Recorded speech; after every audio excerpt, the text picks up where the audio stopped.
Hello and welcome to Gear Up. आज के इस लेक्चर नंबर 5 में हम बेसिक गैस लॉज के बारे में बात करेंगे और इन पर एक एक प्रोसेस हम जानेंगे। तो सबसे पहले हम स्टार्ट करते हैं बॉयल्स लॉ से। बॉयल्स लॉ क्या बोलता है कि जो भी हमारे पास परफेक्ट गैस है, ये जो लॉज हैं हम 5 लॉज पढ़ेंगे, ये मेनली परफेक्ट गैस के लिए एप्लीकेबल होंगे।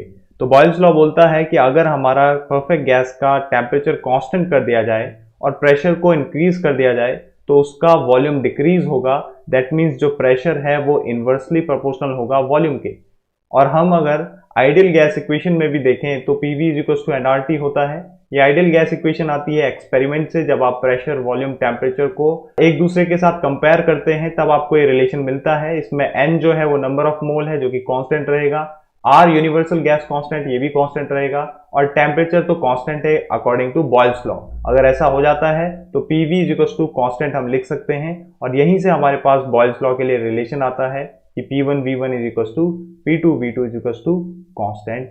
अगर हम 1 से 2 स्टेट के लिए या किसी एक प्रोसेस के लिए इसको अप्लाई करते हैं तो हमारे पास ये यूज होता है बॉयल्स लॉ का। ठीक है, अब हम बॉयल्स लॉ को कैसे डिफाइन कर रहे हैं? हम बोल रहे हैं कि at constant temperature the pressure of a given mass of a perfect gas varies inversely proportional to its volume। Charles law क्या बोलता है? अगर हमारे पास प्रेशर कांस्टेंट हो जाए तो जो वॉल्यूम है किसी गैस का, किसी परफेक्ट गैस का, वो टेम्परेचर के डायरेक्टली प्रोपोर्शनल हो जाएगा।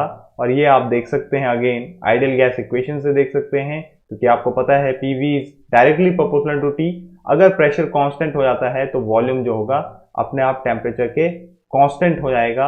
और यहां से आप लिख सकते हैं कि V1 upon T1 is equal to V2 upon T2, क्योंकि अगर ये इधर आएगा तो ये कांस्टेंट आ जाएगा। अगर आप यहाँ पे से प्रोपोर्शनल का साइन हटाएं तो यहाँ पे आप लिख सकते हैं, अगर ये V upon T is equal to constant लिखा हमने, तो किसी भी 1 से 2 स्टेट के लिए अगर हम आगे लिखेंगे तो चार्ल्स लॉ हमेशा कुछ इस तरीके से लिखा जाएगा, V1 upon T1 is equal to constant is equal to V2 upon T2। तो ये तो हमारे पास रहा चार्ल्स लॉ।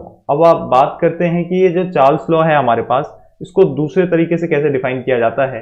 तो अगर मेरे पास कोई भी दो गैस हैं, लेट्स से मेरे पास एक जगह हाइड्रोजन है और दूसरी जगह हीलियम है, और इन दोनों गैसेस का मैं क्या करता हूं, हीलियम मेरे पास है, इन दोनों गैस का मैं कांस्टेंट प्रेशर पे अगर मैं इनका टेम्परेचर राइज करता हूं, दोनों का एक साथ करता हूं, लेट्स से 0 डिग्री सेंटीग्रेड से मैं इनका टेम्परेचर राइज करता हूं 1 डिग्री सेंटीग्रेड तक, तो इनमें जो परसेंटेज चेंज आएगा किसमें, वॉल्यूम में, वो दोनों गैस के लिए सेम रहेगा। ठीक है ना। अगर आप देखें तो काफी ये अजीब सी बात है कि अगर किसी कांस्टेंट प्रेशर पे आप दोनों गैसेस का या किन्हीं भी गैसेस का सेम टेम्परेचर राइज कर रहे हैं तो उनका जो परसेंटेज चेंज होगा वॉल्यूम का वो भी सेम रहेगा। और 0 से 1 डिग्री सेंटीग्रेड राइज करने पर ये वॉल्यूम परसेंटेज चेंज है, ये कितना होता है सभी गैसेस के लिए? अगर कांस्टेंट प्रेशर है तो ये होता है हमारा 1/273। तो अगर मैं आपसे पूछूं कि जो ये परसेंटेज चेंज है जो सभी गैसेस के लिए सेम हो रहा है, अगर हमारा जो टेम्परेचर है वो कांस्टेंट प्रेशर पे सेम रेज हो रहा है 0 से 1 डिग्री सेंटीग्रेड तक, तो जो परसेंटेज चेंज रहेगा वॉल्यूम का हमेशा हमेशा वो रहेगा 1/273%। क्लियर।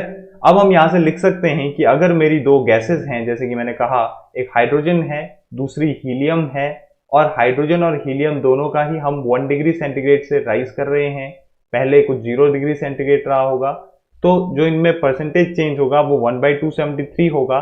तो हम लिख सकते हैं कि अगर मैं 1 डिग्री सेंटीग्रेड पे वॉल्यूम निकालना चाहता हूं तो वो कितना आएगा, 0 डिग्री सेंटीग्रेड पे जितना वॉल्यूम था प्लस चेंज कितना हुआ उसमें 1/273 into volume at 0 degree centigrade.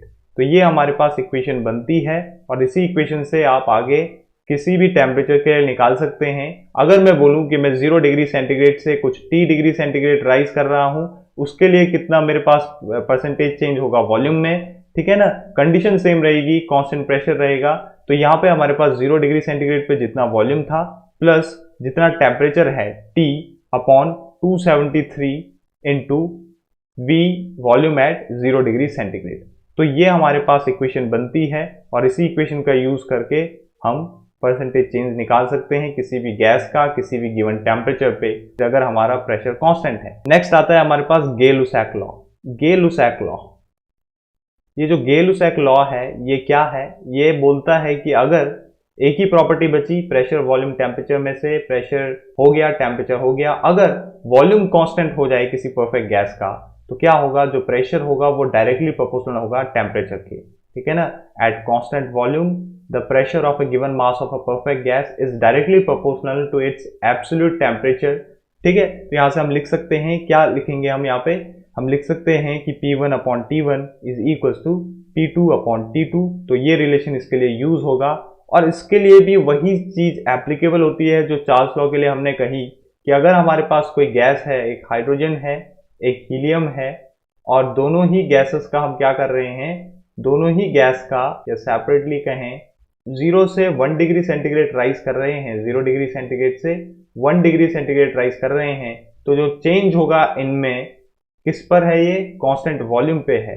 तो कांस्टेंट वॉल्यूम पे जो इनके प्रेशर में जो चेंज आएगा वो क्या होगा, वो सभी गैसेस के लिए सेम होगा और इन दोनों के लिए भी होगा, वो कितना होगा 1/273%। तो हम यहाँ से लिख सकते हैं कि अगर मेरी गैस कोई 0 डिग्री सेंटीग्रेड से 1 डिग्री सेंटीग्रेड पे है तो 1 डिग्री सेंटीग्रेड पे उसका प्रेशर कितना होगा, जितना 0 डिग्री सेंटीग्रेड पे है प्लस जितना उसमें चेंज आया, और वो चेंज हमेशा कितना आता है 1/273 इंटू ये आपका टेम्परेचर है, टेम्परेचर आपका 0 से 1 डिग्री सेंटीग्रेड चेंज किया तो 1 इंटू 1/273, 1 के लिए इतना आएगा into pressure at 0 degree centigrade. अब देखिए अगर यहाँ पे 1 डिग्री सेंटीग्रेड में चेंज आया तो यहाँ पे 1 आया, अगर 2 डिग्री सेंटीग्रेड के लिए आएगा तो यही वाला चीज चेंज होगा, दैट मीन्स ये जो नॉमिनेटर है वो चेंज होगा। तो यहाँ पे आप लिख सकते हैं कि जो प्रेशर होगा T डिग्री सेंटीग्रेड पे उसको आप कैसे लिखेंगे, 0 डिग्री सेंटीग्रेड पे जितना प्रेशर है उतना, जितना चेंज आएगा T temperature upon 273 into pressure at 0 degree centigrade. यहां से हम एक चीज कंक्लूड कर पाते हैं कि अगर हमारा वॉल्यूम कांस्टेंट है या किसी दूसरी कंडीशन में प्रेशर कांस्टेंट है तो वॉल्यूम कांस्टेंट होने पर परसेंटेज चेंज जो होगा प्रेशर में, अगर आप टेम्परेचर राइज कर रहे हैं 0 से 1 डिग्री सेंटीग्रेड तो वो कितना रहेगा 1/273 रहेगा। सिमिलरली अगर प्रेशर कांस्टेंट है और वॉल्यूम में आपको परसेंटेज चेंज निकालना है तो वो भी कितना होगा, अगर 0 से 1 डिग्री सेंटीग्रेड राइज करेंगे वो भी इतना ही होगा, ठीक है। तो ये हमारे पास कंक्लूजन निकलता है, ये हमारे 3 लॉ रहे। नेक्स्ट लॉ आता है एवोगैड्रो लॉ। एवोगैड्रोज लॉ क्या बोलता है कि अगर कोई भी मेरे पास 2 गैस हैं, ठीक है, इन दोनों ही गैस का वॉल्यूम कांस्टेंट है, that means both have same volume, but यहां पे अगर आप देखें प्रेशर और टेम्परेचर भी दोनों का सेम है तो इनमें जो नंबर ऑफ मॉलिक्यूल रहेंगे वो भी इक्वल होंगे। तो हम बोल सकते हैं at same volume if the pressure and temperature is same for both the gases or any number of gases then there will be equal number of molecules within them, ठीक है। तो हम यहां से बोल सकते हैं कि when the volume of any gas is same and they are at same pressure and temperature then the number of molecules for them will be equal। Reynolds law बोलता है अगर Cp और Cv को अगर आप जानते हैं कि specific heat at constant volume और specific heat at constant pressure, तो आप इसको आसानी से समझ सकते हैं। अगर हमारे पास रेग्नॉल्ड्स लॉ में क्या है, कोई भी प्रेशर अगर आप ले लें, P1 ले लें, P2 ले लें, P3 ले लें, किसी भी गैस का टेम्परेचर भी कुछ चेंज करते रहें T1 या T2 या T3, बट उनके लिए जो कांस्टेंट वॉल्यूम या कांस्टेंट प्रेशर पे स्पेसिफिक हीट की वैल्यू रहेगी वो हमेशा सेम रहेगी। It remains constant always even though the temperature and pressure are increasing but the value of Cp और Cv will remain constant। किसी एक पर्टिकुलर गैस के लिए ये वैल्यू जो होगी ये हमेशा क्या रहेगी, सेम ही रहेगी, अब जितना मर्जी प्रेशर और टेम्परेचर चेंज करते रहें। तो ये हमारा है रेग्नॉल्ड्स लॉ।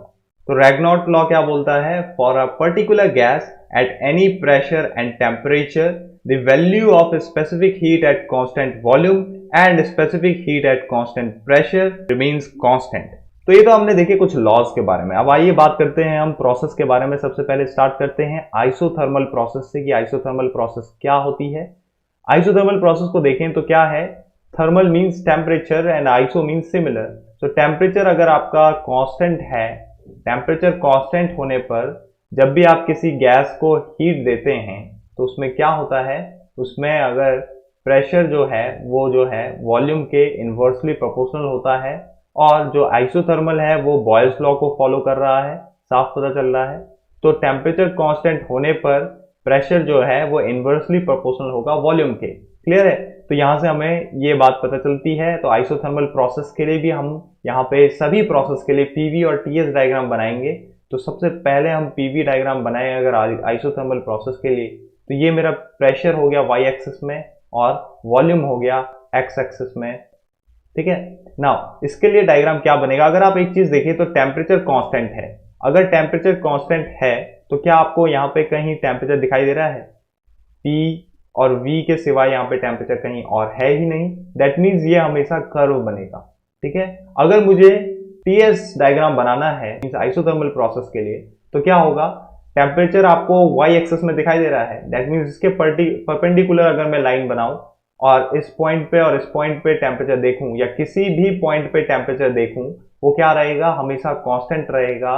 अगर इस पॉइंट पे T1 है और T2 है तो T1 क्या होगा? इक्वल होगा T2 के, जो कि एक कोई फिक्स टेम्परेचर होगा। तो जब भी हमारे पास कोई प्रॉपर्टी होती है, चाहे वो टेम्परेचर है, प्रेशर है, वॉल्यूम है, वो प्रॉपर्टी अगर हमारे पास वाई एक्सिस या एक्स एक्सिस में प्रेजेंट है, दैट मीन्स उसके लिए क्या बनेगा? स्ट्रेट लाइन बनेगा। और अगर नहीं है तो क्या बनेगा? कर्व बनेगा। यही दो पॉसिबिलिटीज होती हैं हमारे पास पीवी और टीएस डायग्राम में किसी भी प्रोसेस को शो करने के लिए। नेक्स्ट है हमारे पास आइसोथर्मल प्रोसेस हो गया। फिर हम आते हैं आइसोकोरिक प्रोसेस। तो आइसोकोरिक प्रोसेस के लिए क्या होता है? वॉल्यूम कांस्टेंट होता है, और वॉल्यूम कांस्टेंट होने पर प्रेशर जो है वो टेम्परेचर के डायरेक्टली प्रोपोर्शनल हो जाता है। दैट मीन्स प्रेशर इंक्रीज करने पर या कांस्टेंट वॉल्यूम प्रोसेस में अगर आप प्रेशर को या हीट देते हैं किसी गैस को, तो उसमें प्रेशर इंक्रीज होने के साथ साथ टेम्परेचर भी इंक्रीज होता है। अब हम बनाते हैं इसका भी पीवी और टीएस डायग्राम। ये पीवी डायग्राम बनाएंगे और यहाँ पे टीएस डायग्राम बनाएंगे। तो पीवी डायग्राम में क्या होगा? अगर आप देखें तो वॉल्यूम कांस्टेंट है और वॉल्यूम हमारा एक्स एक्सिस में प्रेजेंट है। दैट मीन्स इसके परपेंडिकुलर जो भी स्ट्रेट लाइन बनेगी वो किसको शो करेगी?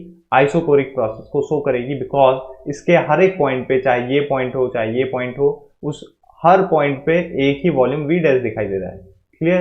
तो यहाँ पे ऐसे हम टीएस डायग्राम बनाए इसका। तो टीएस डायग्राम में हमें कहीं भी वॉल्यूम नहीं दिखाई दे रहा है। दैट मीन्स इसके लिए कुछ एक कर्व बनेगा। आइसोबेरिक नाम से पता चल रहा है, बार इसमें आ रहा है, दैट मीन्स ये प्रेशर से रिलेटेड है। तो जब भी हमारा प्रेशर कांस्टेंट होता है तो आप किसी भी परफेक्ट गैस को हीट देते हैं इस प्रोसेस में, तो क्या होगा? उसका वॉल्यूम जो है वो टेम्परेचर के साथ साथ इंक्रीज करेगा। तो ये हमारा किस गैस लॉ को फॉलो कर रहा है? ये फॉलो कर रहा है चार्ल्स लॉ को।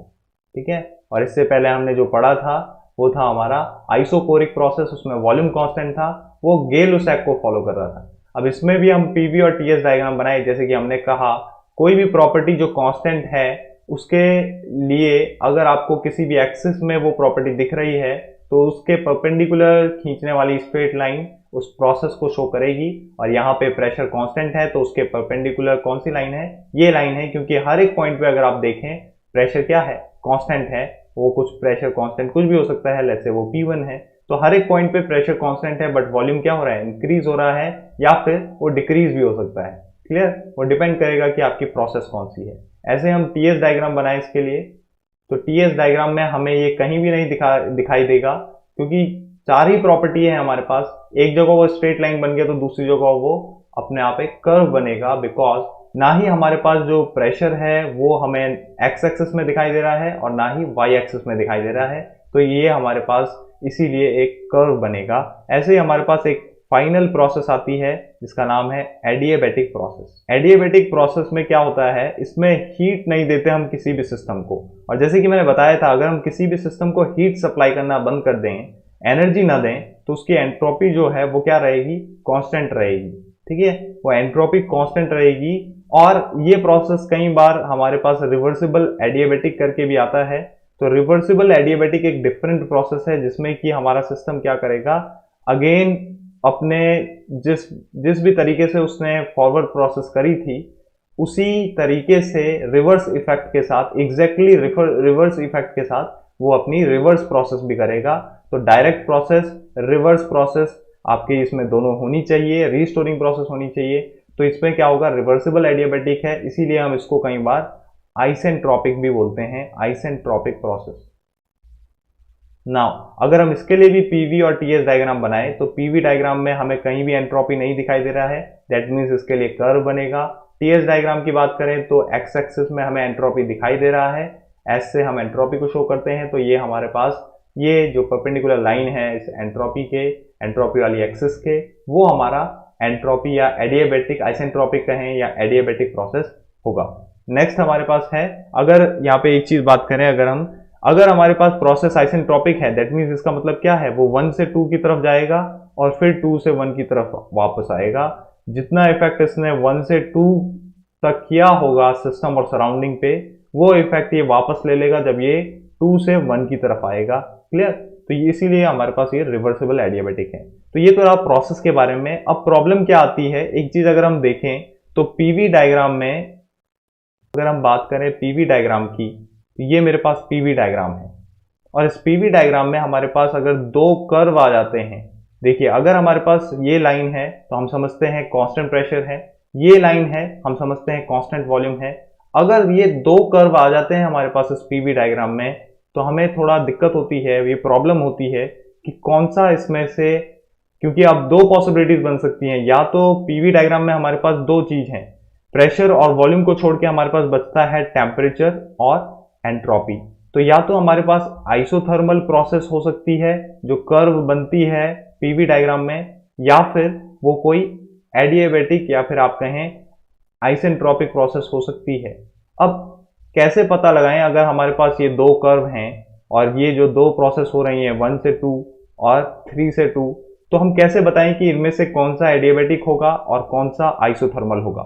इसको बताने के लिए हम क्या करते हैं, सबसे पहले तो हम ये पता लगाते हैं कि जिस भी कर्व का स्लोप ज्यादा होगा उसके बेसिस पर हम ये बताते हैं। इसीलिए हम स्लोप डिफाइन करते हैं दोनों प्रोसेस के लिए, आइसोथर्मल के लिए भी और एडियाबैटिक के लिए भी। एक बार हमें ये पता चल जाए कि किसी एक खास प्रोसेस का स्लोप ज्यादा है तो हम ये बता सकते हैं कि कौन सा कर्व कौन से प्रोसेस को शो कर रहा है। तो सबसे पहले हम निकालते हैं आइसोथर्मल प्रोसेस के लिए स्लोप। स्लोप क्या होता है, dp by dv, dy by dx होता है, मतलब y के रिस्पेक्ट में x में चेंज देखना, दैट इज आवर स्लोप। तो dp बाई dv अगर आप निकालें किसके लिए, अगर आप निकालें आइसोथर्मल प्रोसेस के लिए, तो आइसोथर्मल प्रोसेस के लिए आपको पता होगा, इसको हमें निकालना है। आपको पता है इसके लिए जो एक्सप्रेशन होता है वो होता है pv is equal to constant, क्योंकि हमें पता है जो हमारा टेम्परेचर कॉन्स्टेंट रहता है इसमें, और pv is equal to nRT की बात करें तो तीनों ही कांस्टेंट हो जाएंगे, तो ये भी हमारा कांस्टेंट बन जाएगा। तो यहां से हम लिख सकते हैं pv is equal to constant. अब इस pv is equal to constant को हमें जस्ट डिफरेंशिएट करना है विद रिस्पेक्ट टू वॉल्यूम, तो हम यहां से करते हैं d by dv, differentiation of pv with respect to volume, and constant का करेंगे तो ये अपने आप जीरो हो जाएगा। तो हमारे पास आएगा pdv plus vdp is equal to 0। इसमें हमें वैल्यू निकालनी है dp बाई dv की, तो dp बाई dv होगा कितना, माइनस p बाई v। यहां से आप लिख सकते हैं कि ये हमारा स्लोप रहेगा आइसोथर्मल प्रोसेस के लिए, अगर हमारा प्रोसेस आइसोथर्मल है। अब अगर मुझे स्लोप निकालना है एडियाबैटिक प्रोसेस के लिए, तो एडियाबैटिक के लिए एक्सप्रेशन आपको याद रखना होता है pv to the power gamma is equal to constant. ये गामा जो है ये एडियाबैटिक इंडेक्स है जिसकी वैल्यू होती है 1.4 for any diatomic gas, and for any monoatomic gas the value of gamma will be 1.67, ऐसे ही कुछ रहती है, ठीक है ना, अप्रोक्सीमेटली। तो यहाँ पे हम निकालें इसके लिए एडियाबैटिक के लिए, तो इसको भी हमें क्या करना पड़ेगा, वॉल्यूम के रिस्पेक्ट में डिफरेंशिएट करना पड़ेगा। तो अगर आप देखें यहाँ से तो क्या हो जाएगा, अगेन कांस्टेंट का 0 हो जाएगा डिफरेंशिएशन। तो आपको क्या करना है, पहले आप करेंगे p differentiation of v to the power gamma plus v to the power gamma differentiation of pressure. Clear? इसके बाद आप जब इसका डिफरेंशिएशन करेंगे तो ये कुछ आपको वैल्यू देगा, और जो ये वैल्यू आएगी अगर आप इसको सॉल्व करें तो यहाँ पे आएगी dp by dv is equal to minus gamma p upon v। इसको आप सॉल्व करिएगा, आपको ये वैल्यू इसमें दिखाई देगी। अब जो ये वैल्यू आई, अगर आप दोनों को कंपेयर करें, दोनों स्लोप को, ये हमारा है एडियाबैटिक के लिए, that means entropy is constant, और ये है हमारा आइसोथर्मल के लिए। तो दोनों प्रोसेस के लिए अगर आप देखें तो इसमें हमारे पास स्लोप किसमें ज्यादा है, जिसमें गामा की मल्टीप्लाई हो रही है, ठीक है। गामा की वैल्यू क्योंकि ग्रेटर देन 1 है, ग्रेटर देन 1 अगर मल्टीप्लाई होगा पी अपॉन वी के साथ, यहाँ भी पी अपॉन वी है, तो जो स्लोप आएगा वो ज्यादा किसका होगा, स्लोप ज्यादा होगा हमेशा। तो यहाँ पे हमारे पास एक कंक्लूजन आया, पहले हम देखते हैं कंक्लूजन क्या आया, कि जो भी हमारा स्लोप रहेगा पीवी डायग्राम में वो एडियाबेटिक प्रोसेस के लिए ज्यादा रहेगा as compare to isothermal process के लिए, ठीक है ना। आइसोथर्मल प्रोसेस के लिए कम रहेगा। तो अब हम बता सकते हैं इन दोनों प्रोसेस में से कि कौन सी एडियाबेटिक होगी और कौन सी आइसोथर्मल होगी, क्योंकि एडियाबेटिक वाली का स्लोप ज्यादा है, इसका स्लोप ज्यादा है और इसका स्लोप कम है। अब इनमें से हमें यह बताना है इन दो प्रोसेस में से कि किसका स्लोप ज्यादा होगा, जिसका ज्यादा होगा वो एडियाबेटिक होगी। पर हम ये कैसे बताएं कि किसका ज्यादा होगा, तो इसमें एक सिंपल मेथड है, और भी कई सारे तरीके हैं, बट सिंपल मेथड ये है। तो करना क्या है, आपको इन कर्व का सेंटर फाइंड करना है। सेंटर जैसे इस 1 से 2 वाली प्रोसेस का ये है, और 2 से 3 वाली प्रोसेस का सेंटर फाइंड करना है। अपने माइंड में अगर आप ये कर लें तो बेहतर रहेगा।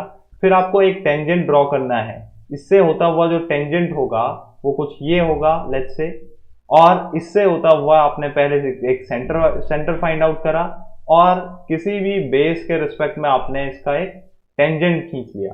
अब आपको साफ पता चल रहा होगा जो स्लोप है वो ज्यादा किसका है, वो ज्यादा है इसका जिसका ज्यादा एंगल है। 2 से 3 प्रोसेस का वो ज्यादा है, दैट मीन्स ये जो प्रोसेस होगी वो क्या होगी, एडियाबेटिक प्रोसेस होगी। और ये जो प्रोसेस रहेगी ये रहेगी हमारे पास आइसोथर्मल प्रोसेस, जिसका स्लोप कम होगा वो आइसोथर्मल प्रोसेस होगी।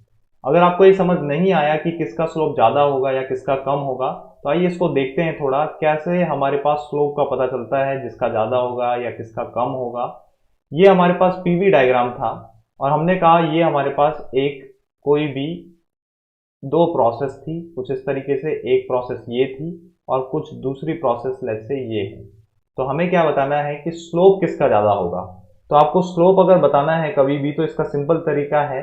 पहला तरीका ये है कि आपने क्या करा, आपने dp बाई dv के तरीके से बताया कि प्रेशर में मैं वेरिएशन देखता हूं जब मैं वॉल्यूम को कॉन्स्टेंटली चेंज करता हूं, तब मैं इसमें प्रेशर में बदलाव देखता हूं। अगर प्रेशर इंक्रीज कर रहा है किसी एक प्रोसेस का किसी दूसरी प्रोसेस के कंपेयर में, तो आप इसको बता सकते हैं। तो देखिए हम क्या करते हैं, हम वॉल्यूम को कॉन्स्टेंटली चलते हैं। जैसे लेट्स से मैं वॉल्यूम चला यहाँ पे, तो क्या करते हैं हम कॉन्स्टेंटली वॉल्यूम चलते हैं। मैं इतना वॉल्यूम चला, फिर मैंने प्रेशर में वेरिएशन देखा, फिर मैं इतना सेम कांस्टेंट वॉल्यूम चला, उतना ही वॉल्यूम चला, फिर मैंने प्रेशर में वेरिएशन देखा, उतना ही वॉल्यूम चलने पर प्रेशर में वेरिएशन देखा। dp बाई dv मतलब क्या है, change in pressure with respect to volume. तो प्रेशर में हम चेंज देख रहे हैं जब वॉल्यूम हमारा कांस्टेंट है ना। तो आपको दिख रहा होगा जैसे जैसे आप ऊपर की ओर जा रहे हैं और आपका जो है वो वॉल्यूम कांस्टेंट है, और वॉल्यूम कांस्टेंट है तो प्रेशर में इंक्रीमेंट आ रहा है धीरे धीरे। बट अगर आप इसी पॉइंट पे यहां पे भी देखें वेरिएशन और उतना ही सेम वॉल्यूम चलें, तो अगर आप चेंज देखें, इस एक फिक्स पॉइंट पे चेंज देखें कि कितना आपका प्रेशर में इंक्रीमेंट हुआ, दोनों प्रोसेस को कंपेयर करें, तो यहां पे जो है इसी पॉइंट पे ज्यादा आपका प्रेशर इंक्रीज कर रहा है यहां से यहां पे जाने पर, इसमें इतना ही चलने पर कम प्रेशर इंक्रीज कर रहा है, ठीक है ना, विद सेम वॉल्यूम। तो यहां से हमारे पास आइडिया निकलता है कि इसमें अगर ज्यादा इंक्रीज कर रहा है, पहले वाले कर्व की बात कर रहे हैं हम, और ये दूसरा कर्व है, तो पहले वाले कर्व में क्या है, ज्यादा प्रेशर इंक्रीज कर रहा है एज कंपेयर टू वॉल्यूम, ठीक है। दूसरे वाले में कम इंक्रीज कर रहा है, इंक्रीज तो कर रहा है बट कम इंक्रीज कर रहा है एज कंपेयर टू फर्स्ट, इसीलिए जो होगा सेकंड का फर्स्ट का जो स्लोप है वो ज्यादा है सेकंड के कंपेयर में। दूसरा क्या तरीका है हमारे पास, दूसरा क्या है तरीका हमारे पास इस स्लोप को बताने का कि कौन सा स्लोप ज्यादा है। ये हमारे पास फर्स्ट कर्व है लेट्स से, और ये सेकंड कर्व है इस टाइम। अब हमें बताना है कि किसका स्लोप ज्यादा है दूसरे तरीके से। तो हमें पता है dp बाई dv स्लोप है, और इसी को हम tan थीटा भी लिखते हैं। tan थीटा में अगर आप देखें 0 से 90 की ओर चलें तो tan थीटा का वैल्यू 0 से इन्फिनिटिव बढ़ेगा। दैट मीन्स इन्फिनिटिव पे क्या होगा, tan थीटा 90 होगा, और हमारा जो स्लोप होगा वो मैक्सिमम होगा इन्फिनिटिव पे और मिनिमम होगा 0 पे। तो आप अगर ऐसे ही देखें तो जैसे जैसे आप बढ़ते रहेंगे 0 से लेकर इन्फिनिटिव तक, वैसे वैसे आपका स्लोप बढ़ता रहेगा। स्लोप बढ़ता रहेगा तो टेन थीटा की वैल्यू भी बढ़ रही है, दैट मीन्स थीटा की वैल्यू बढ़ने के साथ साथ टेन थीटा की वैल्यू बढ़ रही है और ये रिप्रेजेंट कर रही है स्लोप को। तो यही अगर आप इधर अप्लाई करें, और इधर आप कैसे अप्लाई करेंगे, आपको जस्ट कर्व का सेंटर फाइंड आउट करना है। आपने कोई सेंटर फाइंड आउट करा और इस सेंटर से क्या किया आपने, इस सेंटर से आपको टेंजेंट खींचना है, जस्ट इससे पास करना है आपको एक टेंजेंट। सिमिलरली आपने क्या किया, इस कर्व का भी आपने एक सेंटर फाइंड आउट करा और उससे भी आपने क्या किया, एक टेंजेंट खींचना स्टार्ट किया। तो टेंजेंट जब आप खींचेंगे वो बिल्कुल सीधा होना चाहिए। आप इमेजिनरी टेंजेंट खींच सकते हैं, तो आपको पता चलेगा कि जिस भी चीज का या जिस भी लाइन का एंगल ज्यादा है, जो भी लाइन ज्यादा इंक्लाइंड है, मोर टूवर्ड्स है इस परफेक्ट स्लोप की तरफ, इस इन्फिनिटिव की तरफ, दैट मीन्स उसका एंगल उतना ज्यादा है। इसका एंगल ज्यादा है या इसका एंगल ज्यादा है, तो साफ पता चल रहा है थीटा और अल्फा में से theta is greater than alpha, और दैट मीन्स इसका स्लोप ज्यादा होगा because it has more angle rather than this one. तो अगर एंगल इंक्रीज कर गया तो टेन थीटा का वैल्यू इंक्रीज करेगा, दैट मीन्स स्लोप जो होगा वो ज्यादा होगा। क्योंकि कई बार हमारे पास कॉम्प्लिकेटेड केस आते हैं, उसमें यही वाला काम आता है, इसलिए मैं यही प्रेफर करता हूं। नेक्स्ट है हमारे पास, तो सिमिलरली हमारे पास प्रॉब्लम आती है जब हम बात करते हैं टीएस डायग्राम की, कि टीएस डायग्राम में ठीक है अगर कांस्टेंट टेम्परेचर है तो हम इजीली बना सकते हैं, कांस्टेंट एंट्रोपी वाला है दैट मींस आइसेंट्रोपिक है तो हम इजीली बना सकते हैं। बट प्रॉब्लम कब आती है, जब कांस्टेंट प्रेशर आ जाए या कांस्टेंट वॉल्यूम आ जाए। तो इस टाइम भी ये प्रॉब्लम है कि कौन सी प्रोसेस हमारे पास कांस्टेंट प्रेशर प्रोसेस होगी और कौन सी प्रोसेस कांस्टेंट वॉल्यूम होगी। तो इसके लिए भी हम सेम वही करेंगे। सबसे पहले हम निकालेंगे कांस्टेंट प्रेशर प्रोसेस के लिए dt by ds, that is our slope right now. तो dt by ds की वैल्यू हमें निकालनी है, तो यहाँ पे भी हमें dt by ds का वैल्यू निकालना है। तो हमें इसके लिए याद होनी चाहिए TDS equation. TDS equation easily निकल जाती है जबकि आपको पता होता है, या हमारे आपका फर्स्ट लॉ लगा के, और हमें ये भी रिलेशन पता होता है ds is to dq by t। तो dq आप रख देते हैं TDS, वहां से आपको निकलती है वैल्यू कांस्टेंट प्रेशर प्रोसेस के लिए हम बात कर रहे हैं, वो निकलती है dH माइनस VdP। ठीक है, ये जो प्रोसेस है इसके लिए हमारे पास ये वर्क है, ये हमारे पास एंथैल्पी है, और ये जो है ये हीट है, क्योंकि हीट को ही हमने लिखा है यहाँ पे dq इज टू TDS। ठीक है, तो ये यहाँ से आता है। अब हमें क्या करना है, अगर हम इसको देखें तो हमें इस बार भी dt by ds का वैल्यू निकालना है, और dt by ds हम निकाल पाएंगे जब हमारे पास dH को हम खोल के mcp dt लिखेंगे, क्योंकि कांस्टेंट प्रेशर प्रोसेस के लिए हमारे पास जो है प्रेशर वो क्या है, जीरो है, यहाँ पे कांस्टेंट है, तो dp जो होगा वो जीरो आएगा, तो हमारे पास TDS का वैल्यू आ जाएगा mcp dt plus minus zero, जो कि यही रहेगा। अब हम लिख सकते हैं कि dt by ds की वैल्यू अगर मैं निकालूं तो यहां से हम लिख सकते हैं dt by ds is equal to dt upon ds is equal to t upon cp, अगर मैं मास को 1 किलोग्राम ले लूं। ठीक है, ये हमारे पास निकला dt by ds किसके लिए, कांस्टेंट प्रेशर प्रोसेस के लिए। अगर मैं कांस्टेंट वॉल्यूम प्रोसेस के लिए निकालता हूं तो इसके लिए मेरे पास इक्वेशन आती है TDS is equal to du plus PdV। ये भी सिंपल आप फर्स्ट लॉ से निकाल सकते हैं। इसमें आपके पास dq is equal to du plus dw होता है। ठीक है ना, dw होता है, dq की जगह पे आपने TDS यहां से लिखा एंट्रोपी वाले रिलेशन से, और dw की जगह पे PDF आप लिखते हैं। ठीक है ना, PdV लिखते हैं हम कांस्टेंट वॉल्यूम प्रोसेस के लिए। तो यहाँ पे अगर आप देखें अगेन आपको dt by ds निकालना है, तो वो जो वैल्यू आएगी हमारे पास वो आएगी t अपॉन cv। अब दोनों को कंपेयर करें तो cp will always be greater than cv, जैसे कि मैंने बताया है, क्योंकि यहाँ पे 1 डिग्री सेंटीग्रेड राइज जब हम करते हैं टेम्परेचर को तो हीट ज्यादा चाहिए रहती है, क्योंकि वो टेम्परेचर और वर्क दोनों में यूटिलाइज होती है। cp में सिर्फ और सिर्फ टेम्परेचर में यूटिलाइज होती है, तो हमारे पास इजी रहता है, कम ही हीट एडिशन में हमारे पास काम बन जाता है, इसीलिए cp is greater than cv। तो यहाँ पे हम लिख सकते हैं कि जो स्लोप रहेगा हमारे पास किसी भी वॉल्यूम कांस्टेंट वॉल्यूम प्रोसेस के लिए वो हमेशा ज्यादा होगा as compare to slope of constant pressure, as compare to slope of constant pressure process. तो इसमें भी हमारे पास स्लोप कौन सा ज्यादा रहेगा, सेंटर से आपको लाइन खींचनी है, सेंटर से आपको एक स्लोप ड्रॉ करना है और ये बताना है कि किसका स्लोप किसका एंगल ज्यादा है। साफ पता चल रहा है, अगर आप कंपेयर करें तो एंगल इसका ज्यादा होगा। ठीक है ना, एंगल इसका ज्यादा होगा तो इसका स्लोप ज्यादा होगा, जिसका स्लोप ज्यादा है वो कौन सी प्रोसेस है, वो है कांस्टेंट वॉल्यूम प्रोसेस, और ये बची हुई कांस्टेंट प्रेशर प्रोसेस है। एक और प्रोसेस आती है हमारे पास हाइपरबोलिक प्रोसेस। अब ये हाइपरबोलिक प्रोसेस क्या है, ये कोई नई प्रोसेस नहीं है, ये जस्ट एक आइसोथर्मल प्रोसेस ही है, बट उसको अगर हम मैथमेटिकली लिखें या जो हाइपरबोलिक प्रोसेस है वो क्या है, आइसोथर्मल का मैथमेटिकल फॉर्म है जो उसको एक्सप्लेन करता है कि अगर आप प्रेशर और वॉल्यूम का प्रोडक्ट करें तो वो हमेशा कांस्टेंट आता है।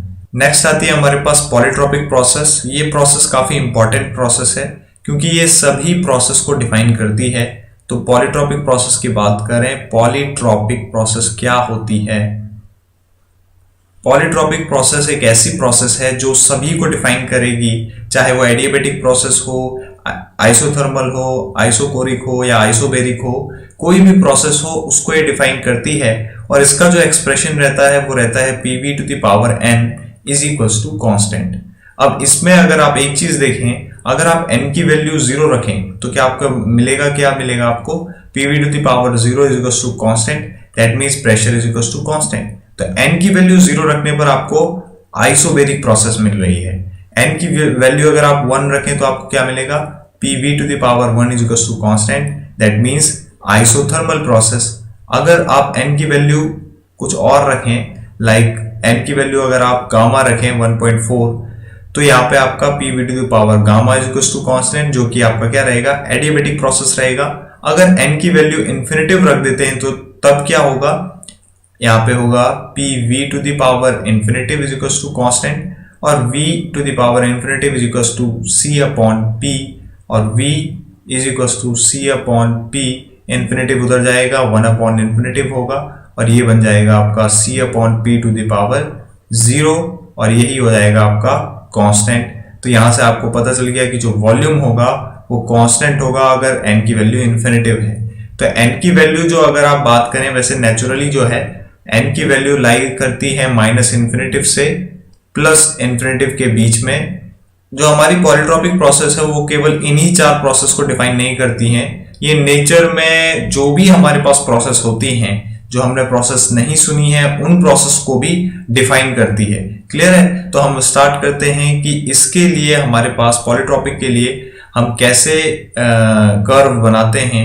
अब यहाँ पे एक चीज इंपॉर्टेंट है, अगर मैं कहूं कि मुझे सभी प्रोसेस के लिए पीवी डायग्राम बनाना है, उसको टीएस में कन्वर्ट करना आना चाहिए, बट यहाँ पे जस्ट हम बात करते हैं कि हमारे पास कोई पीवी डायग्राम है और उस पीवी डायग्राम में हम सारी की सारी प्रोसेस देखेंगे एक साथ। बट इस समय हम एक नई चीज ये सीखेंगे कि अगर आप पॉलीट्रॉपिक प्रोसेस की बात करें तो उसका जो एक्सप्रेशन है वो ये है pv to the power n equals to constant. अगर आप इसको डिफरेंशिएट करते हैं विद रिस्पेक्ट टू वॉल्यूम तो आपको क्या मिलने वाला है? आपको जो वैल्यू मिलेगी वो क्या मिलेगी? आपको मिलेगा जो स्लोप dp बाई dv, वो मिलेगा क्या? Minus n p upon we.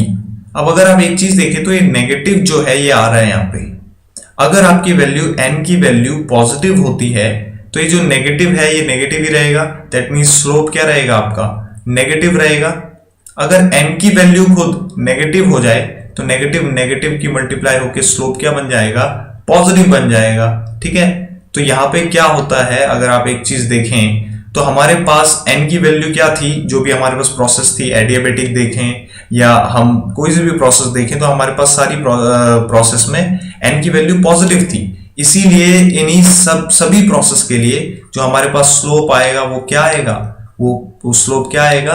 Negative slope आएगा, क्योंकि अगर आप यहाँ पे पॉजिटिव वैल्यू पुट करते हैं तो जो पूरा एक्सप्रेशन है वो खुद ब खुद नेगेटिव बन जाएगा इस नेगेटिव के कारण। तो यहाँ पे हमारे पास जो ये स्लोप है इन सभी प्रोसेस का वो नेगेटिव है, इसीलिए जो ये प्रोसेस है ये नेगेटिव स्लोप वाली प्रोसेस बनेंगी।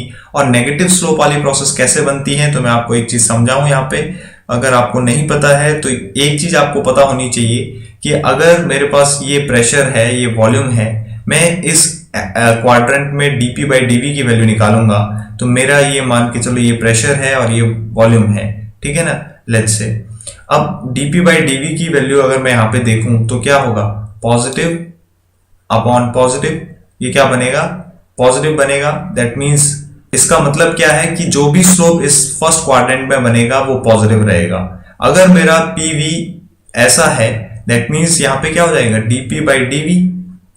अब dp क्या है? वो तो पॉजिटिव है और dv क्या है? नेगेटिव है। तो यहाँ पे क्या मिलेगा आपको? जो स्लोप मिलेगा वो नेगेटिव स्लोप होगा। ऐसे ही अगर आप इधर देखें तो यहाँ पे भी क्या होगा, dp बाई dv में दोनों ही नेगेटिव होंगे, जो कि मिलकर के क्या बना देंगे, पॉजिटिव बना देंगे। ऐसे ही इस क्वाड्रेंट में जो स्लोप रहेगा वो क्या रहेगा, वो नेगेटिव रहेगा, क्योंकि ऊपर वाला आपका नेगेटिव होगा और नीचे वाला आपका पॉजिटिव रहेगा। तो ये भी क्या बन जाएगा, नेगेटिव स्लोप वाला क्वाड्रेंट बन जाएगा। तो इससे पता चलता है कि अगर मेरा कोई भी कर्व मैं यहाँ पे बनाता हूं, अगर मेरा कोई भी कर्व यहां से इस डायरेक्शन में बन रहा है, दैट मीन्स इस लेफ्ट से इस राइट की तरफ बनता है, तो वो क्या रहेगा, हमेशा नेगेटिव स्लोप रहेगा। और मेरा कोई स्लोप अगर यहां से यहां तक जा रहा है तो वो क्या रहेगा, पॉजिटिव स्लोप रहेगा। तो ये चीज अगर हमारे पास क्लियर हो जाती है, तो अगर मैं पीवी के बीच में सभी प्रोसेस के लिए डायग्राम बनाऊं, तो यहाँ पे हमें पता है कि जो डीपी बाई डीवी की वैल्यू होती है किसी भी पॉलीट्रॉपिक प्रोसेस के लिए, दैट मीन्स कोई भी प्रोसेस, जब भी हमारे पास हमें पता नहीं होता है कि किसी सिस्टम में कौन सी प्रोसेस चल रही है, हम हमेशा उसे पॉलीट्रॉपिक प्रोसेस मानते हैं। तो डीपी बाई डीवी क्या होता है, -n into p upon v. अब यहाँ पे नेगेटिव है तो हमारे पास वैल्यू क्या है, n = 0, n = 1, n = 1 किसके लिए, आइसोथर्मल, 0 हो गया आपका कांस्टेंट प्रेशर, और n = इन्फिनिटी हो गया आपका कांस्टेंट वॉल्यूम, और n = गामा हो गया एडियाबैटिक। तो अगर आप देखें तो n = 0, यहाँ पे अगर आप देखें तो क्वाड्रेंट की कौन सी लाइन कांस्टेंट प्रेशर शो कर रही है, ये वाली लाइन कांस्टेंट प्रेशर शो कर रही है, और ये वाली लाइन कांस्टेंट वॉल्यूम शो कर रही है।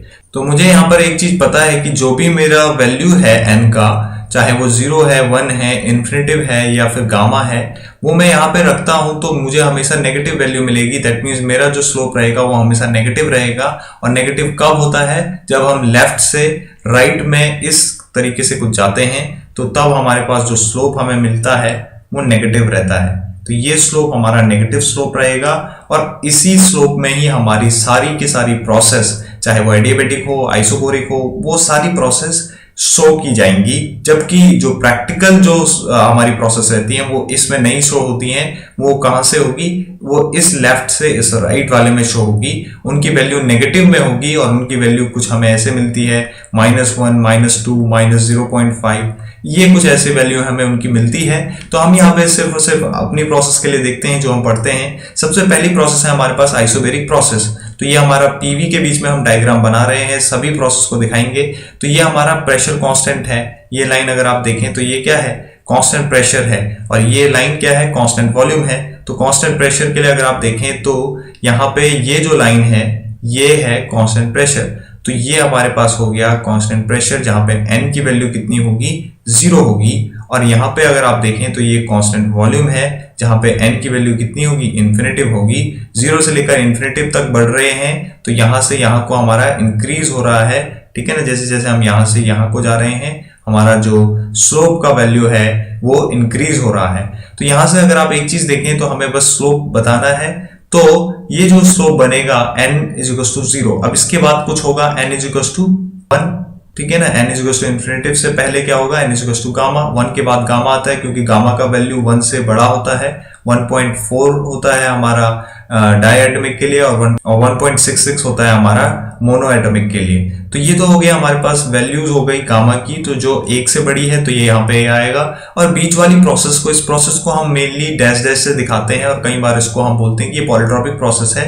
हालांकि पॉलीट्रॉपिक प्रोसेस वो सभी प्रोसेस हैं जो हम शो करते हैं पूरी थर्मोडायनेमिक्स में, और सभी को ही वो डिफाइन करती हैं। तो n = 0 है तो n = 1 कौन सा होगा, n = 1 ये होगा, ठीक है ना। n = 1 ये होगा। ऐसे ही n = इन्फिनिटिव कौन सा होगा, n = इन्फिनिटिव ये होगा।